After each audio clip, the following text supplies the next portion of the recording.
भारत एक ऐसा देश है जहां पर धर्म और जाति की राजनीति बहुत अच्छे तरीके से फ्रुक्टिफाई किया जाता है। जहां पर राजनीति में अगर धर्म और जात आन दिया जाए तो बहुत अच्छे तरीके से वहां पर राजनीति किया जाता है। और आज उसी राजनीति का एक बहुत बड़ा पहलू तिरुपति बालाजी मंदिर के साथ जुड़ गया है।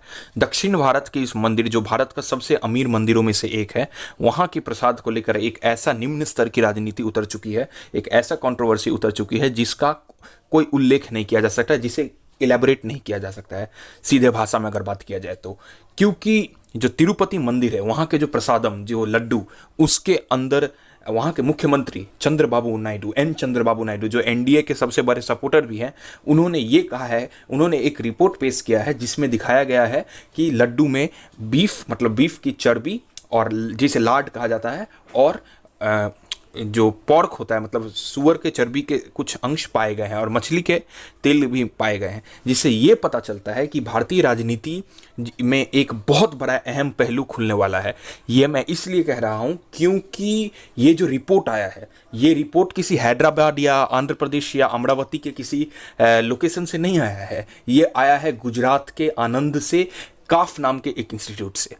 हो सकता है, हम मानते हैं, लेकिन मेरा सबसे बड़ा मुद्दा ये है कि जब जुलाई में ये रिपोर्ट आ गया था, ये रिपोर्ट चंद्रबाबू नायडू को जुलाई में मिल गया था, तो ये रिपोर्ट को सार्वजनिक करने में इतने महीने क्यों लग गए? और उन्हें अगर इतना ही टेंशन था, इतना ही इशू था, इतना ही प्रॉब्लम था, तो उसे क्रॉस वेरिफिकेशन क्यों नहीं किया गया?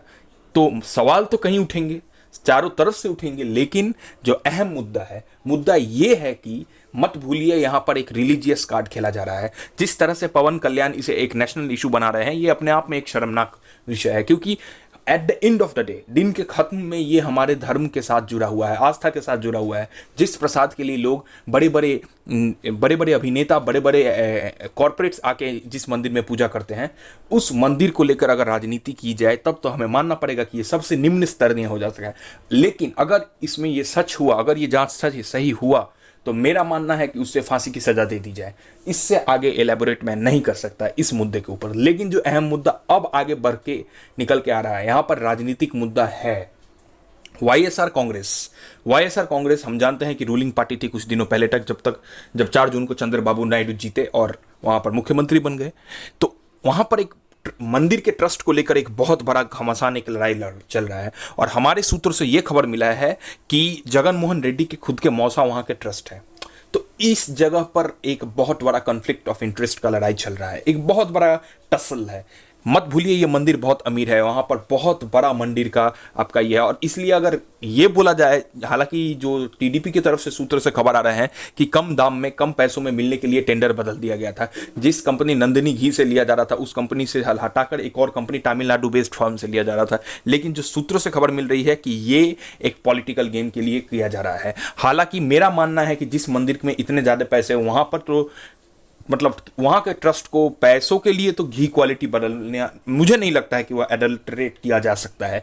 लेकिन यहां पर एक अहम मुद्दा है, ये जो गैप और जो गुजरात से लाया गया आपका ये रिपोर्ट, इन दोनों में एक बहुत बड़ा टसल है। क्योंकि केंद्रीय सरकार इस मुद्दे पर कूद चुकी है और फूड मिनिस्टर ऑलरेडी इसको फसाई, मतलब FSSAI से जांच करवाना चाहते हैं। तो मुद्दा तो बहुत ज्यादा गर्म हो गया है, आगे बढ़ चुका है। लेकिन ये आने वाले दिनों में हमें पता चलेगा कि इसका एक्चुअल मोटिव क्या है। लेकिन ये गैप जिस तरीके से निकाला गया और गुजरात में इसका रिपोर्ट लाया गया, ये अपने आप में बहुत सारे सवालों को उठाता जाता है। क्योंकि देश का सबसे बड़ा रिपोर्ट एजेंसी, अगर रिपोर्ट ऑर्गेनाइजेशन बोले, जो जहां पर हम रिसर्च ऑर्गेनाइजेशन बोले, तो वो तो हैदराबाद में है, कई 100 किलोमीटर दूर। लेकिन इसे गुजरात से लाया गया, इसी प्रश्नों से, इसी चीजों से कई प्रश्न उठ जाते हैं। और ये सीधा सीधा सवाल किसके ऊपर खड़ा करता है? वहां के मुख्यमंत्री चंद्रबाबू नायडू के ऊपर। लेकिन सवाल जो भी हो, प्रश्न जो भी हो, at the end of the day, आज दिन के खत्म में हमें यह मानना पड़ेगा कि हमारे हिंदू धर्म के आस्था के साथ एक बहुत बड़ा खिलवाड़ किया गया है। अगर ये होता तो ये चुपचाप कर दिया जाता, सीबीआई केस आन दिया जाता, सीबीआई इन्वेस्टिगेशन आन दिया जाता। लेकिन ये नहीं हुआ, इसे बदनाम किया गया और हमारा धर्म के आस्था को चोट पहुंची है। आशा करता हूं मेरा ये रिपोर्ट आपको अच्छा लगा। जय हिंद, जय भारत। कृपया मेरे चैनल को सब्सक्राइब करें।